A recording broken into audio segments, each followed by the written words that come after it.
नमस्कार दोस्तों, आप सभी का स्वागत है हमारे चैनल स्वंकित राज कहानियाँ में। दोस्तों, अगर आप इस चैनल पर नए हैं और अब तक चैनल को सब्सक्राइब नहीं किया है तो प्लीज़ चैनल को सब्सक्राइब कर लीजिए और वीडियो को लाइक व शेयर कीजिएगा। आइए आज की कहानी की शुरुआत करते हैं। पुराने ज़माने की ये कहानी है। एक प्रदेश में एक व्यापारी ने प्रेम विवाह किया। हालांकि तब प्रेम विवाह करना कोई छोटी या आम बात नहीं थी, लेकिन फिर भी व्यापारी और उसकी प्रेमिका, जो कि अब उसकी धर्मपत्नी बन चुकी थी, उनका सच्चा प्रेम देखकर लोगों ने उन्हें स्वीकार कर लिया और लोग उनके प्यार की मिसाल देने लगे थे। वे दोनों भी अपने प्यार से भरे नए संसार में काफ़ी खुश थे।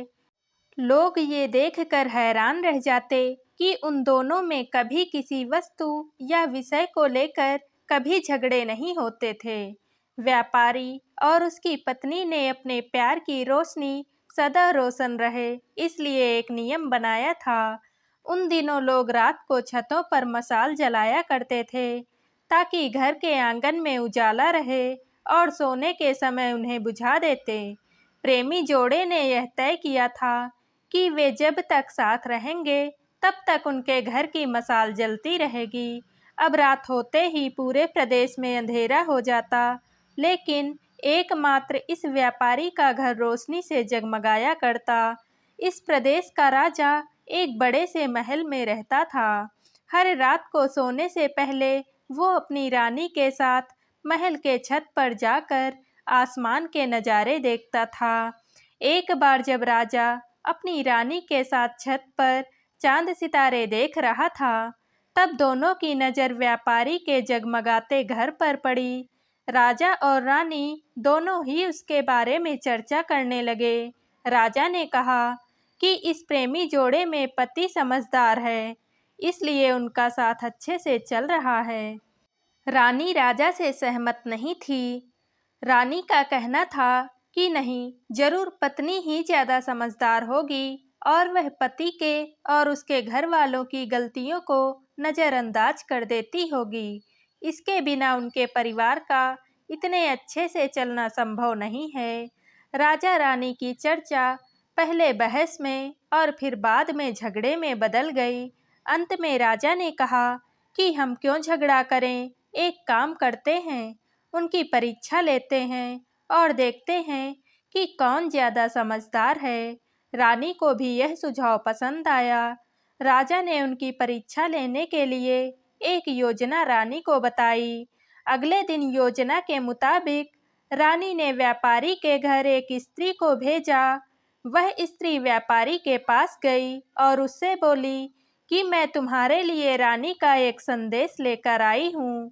वो स्त्री संकोच करते हुए व्यापारी से बोली कि रानी को तुम बहुत पसंद आ गए हो। अगर तुम अपनी पत्नी को छोड़ दो या उसकी हत्या कर दो तो रानी तुमसे शादी करने के लिए तैयार है। महिला की बात सुनकर व्यापारी को गुस्सा आ गया, लेकिन उसने अपने गुस्से पर काबू रखते हुए उस महिला से कहा कि ऐसी 1000 रानियां भी आ जाएंगी, तब भी मैं अपनी पत्नी को धोखा नहीं देने वाला। तुम मेरी तरफ से रानी से माफ़ी मांग लेना और कहना ऐसा प्रस्ताव दोबारा ना भेजें। उस स्त्री ने व्यापारी ने जो कहा था वह बात राजा और रानी को जाकर बता दी। व्यापारी का ऐसा जवाब सुनकर राजा खुश हो गया, क्योंकि राजा जैसा सोचता था व्यापारी उतना ही समझदार निकला। अब व्यापारी की पत्नी की परीक्षा की बारी थी। राजा ने एक आदमी को उसके पास भेजा। आदमी ने व्यापारी की पत्नी से कहा, राजा को तुम पसंद आ गई हो। राजा ने कहा है, अगर तुम अपने पति को मार देती हो तो वो तुम्हें उनकी रानी बना लेंगे। आदमी की बातें सुनकर पहले तो व्यापारी की पत्नी कुछ भी नहीं बोली। जब आदमी वहां से जाने लगा तब पीछे से व्यापारी की पत्नी ने कहा कि आज रात को जब मशाल बुझ जाएगी तो समझ लेना कि मैंने अपने पति की हत्या कर दी है। राजा के आदमी ने इस घटना का वर्णन राजा और रानी के सामने जाकर किया। राजा को व्यापारी की पत्नी पर काफ़ी गुस्सा आया, लेकिन रानी ने राजा से कहा कि वह सिर्फ ऐसा कह सकती है, कर नहीं सकती। आखिर वह उसकी पत्नी है और प्रेमिका भी। राजा ने तय किया कि व्यापारी को खतरे में नहीं डालना चाहिए। इसलिए राजा ने अपने कुछ सिपाहियों को आदेश देकर उसके घर के पास खड़ा रहने के लिए कहा। राजा ने उनको समझाया कि जैसे ही व्यापारी के घर की मशाल बुझे तो तुरंत उसके घर में घुस जाना और व्यापारी को बचा लेना। रात होते ही राजा और रानी अपने महल के छत पर आकर व्यापारी के घर की तरफ देखने लगे। आधी रात हो गई, लेकिन कुछ भी नहीं हुआ। रानी राजा से कहने लगी, देखा, मैं कहती थी ना कि वो सिर्फ कह सकती है, ऐसा कर नहीं सकती। रानी ने यह शब्द कहे ही थे कि राजा ने देखा कि व्यापारी के घर की मशाल बुझ चुकी है। राजा को व्यापारी की चिंता होने लगी। थोड़ी देर बाद राजा के वह सिपाही जो व्यापारी की सुरक्षा के लिए वहां खड़े थे, राजा के पास आए और उन्होंने राजा को व्यापारी की मौत की खबर सुनाई। राजा ने कहा, तुम्हारे होते हुए व्यापारी कैसे मर सकता है? सिपाहियों ने कहा कि उसकी पत्नी ने दिन में ही जहर दे दिया था और रात को पति के मरने के बाद उसने घर की मशाल बुझाई, इसलिए हम कुछ भी नहीं कर पाए। राजा को इस घटना से न सिर्फ व्यापारी की पत्नी से बल्कि औरत जात से ही नफरत हो गई। व्यापारी की पत्नी के बेवफाई के विचार उसे पूरी रात आते रहे। राजा उस रात एक भी मिनट नहीं सो पाया। राजा को इस बात का काफ़ी पश्चाताप हुआ कि उसकी वजह से व्यापारी को अपनी जान गंवानी पड़ी। सवेरे राजा ने अपने एक मंत्री को बुलाया और उसे आदेश दिया कि मैं शिकार करने जा रहा हूँ। जब तक मैं लौटूंगा, इस प्रदेश की सभी महिलाओं को गला काटकर मार देना। राजा का ऐसा आदेश सुनकर मंत्री ने राजा को काफ़ी समझाने की कोशिश की, लेकिन राजा ने उसकी एक भी बात सुनने के लिए तैयार नहीं हुआ और राजा ने उसे धमकी दी कि अगर तुमने यह काम पूरा नहीं किया तो सबसे पहले मैं तुम्हें ही मौत की सज़ा दे दूंगा। राजा के शिकार पर जाने के बाद मंत्री काफ़ी चिंता में डूब गया। जब मंत्री को कुछ भी समझ नहीं आ रहा था तो मंत्री सीधे अपने पिता के घर गया, जो पहले राजा के पिता के यहाँ मंत्री रह चुका था और काफ़ी समझदार था। मंत्री ने अपने पिता को सारी बात बताई। बेटे की बात सुनने के बाद उसके पिता ने उससे कहा कि सबसे पहले तुम कहीं पर छुप जाओ, क्योंकि जब राजा लौटेगा और देखेगा कि तुमने उसका हुक्म नहीं माना है तो वह तुम्हें सज़ा देगा। मैं देखता हूँ, किसी तरह से राजा को समझाता हूँ। रात को जब राजा लौटा और उसने देखा कि उसके प्रदेश में सभी महिलाएं पहले की तरह ही अपना काम कर रही हैं, घूम रही हैं, तो उसे मंत्री पर बहुत गुस्सा आया। हर जगह तलाश करने के बाद जब मंत्री नहीं मिला तो राजा सीधे मंत्री के पिता के घर जा पहुंचा। राजा ने मंत्री के पिता से मंत्री के बारे में पूछा। मंत्री के पिता ने राजा को शांत करने के लिए पानी दिया, बैठने के लिए कहा और बाद में राजा से पूछा कि आप क्यों सभी महिलाओं को मारना चाहते हैं। राजा ने व्यापारी वाली पूरी कहानी मंत्री के पिता को बताई। मंत्री के पिता ने राजा से कहा कि आपने जो फैसला किया है, मैं उसे सही या गलत नहीं बता रहा हूँ, लेकिन मैं जो एक छोटी सी कहानी जो मैं जब मंत्री था तब मेरे साथ घटित हुई है, वह मैं आपको सुनाता हूँ। उसे सुनने के बाद आप जो फैसला करेंगे वह हम सब मान लेंगे। मंत्री के पिता ने कहा, एक दिन मैं जंगल से गुजर रहा था। अचानक एक नकाबपोश घोड़े पर सवार होकर आया और मुझे बंदी बनाकर घसीटते हुए कब्रिस्तान लेकर गया। वह मुझे एक कब्र के पास लेकर आया।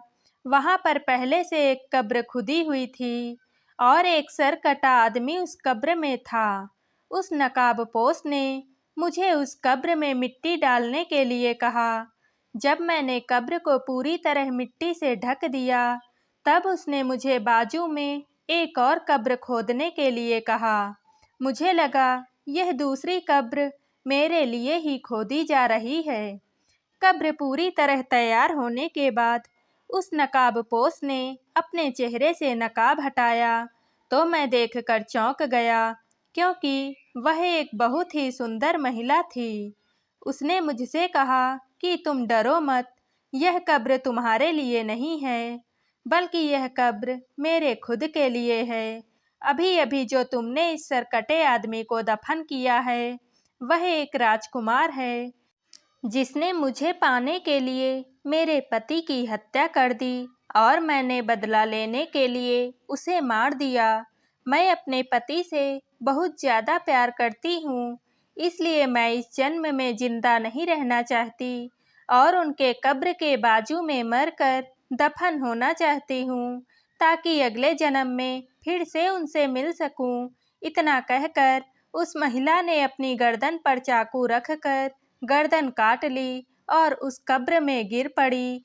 मेरे पास कोई दूसरा उपाय नहीं था, क्योंकि मुझे पता चल चुका था कि वह मुझे सिर्फ अपने आप को कब्र में दफन करने के लिए वहां तक लेकर गई थी। तो मैंने उसे दफन किया और अपने घर वापस लौट आया। महाराज, आपने जिस घटना को देखा है, उसमें एक महिला ने धोखेबाजी की है, लेकिन मैंने जो कहानी सुनाई है, मैंने जिस घटना को अनुभव किया है, उसमें एक महिला ने अपने पति के प्यार में अपनी जान दे दी। अब आप ही बताइए महाराज, अगर एक महिला बेवफा निकली तो क्या सभी महिलाएं बेवफा होंगी? एक महिला के किए की सजा सभी महिलाओं को देना क्या उचित होगा? राजा को बूढ़े मंत्री की बात अच्छी तरह से समझ में आ गई और उसने सभी महिलाओं को मारने का ख्याल अपने मन से निकाल दिया। दोस्तों, यह कहानी हमें समझाती है कि दुनिया में भिन्न भिन्न तरह के लोग हैं, भिन्न भिन्न तरह के उनके विचार हैं और उतने ही अलग तरह के सबके व्यवहार हैं। हम एक आदमी का व्यवहार देखकर बाकी सबके लिए कोई फैसला नहीं कर सकते। आज के दौर में यह बात बहुत अच्छी तरह से सबको समझनी चाहिए, क्योंकि आजकल ऐसा होता है कि जब कोई प्यार में धोखा खाता है तो वह सभी औरतों को या फिर सभी पुरुषों को नफरत की दृष्टि से देखने लगते हैं, सभी को एक ही तराजू में तौलने लगते हैं।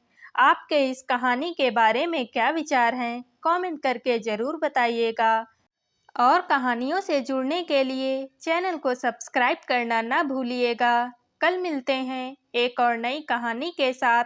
आप सभी का बहुत बहुत धन्यवाद।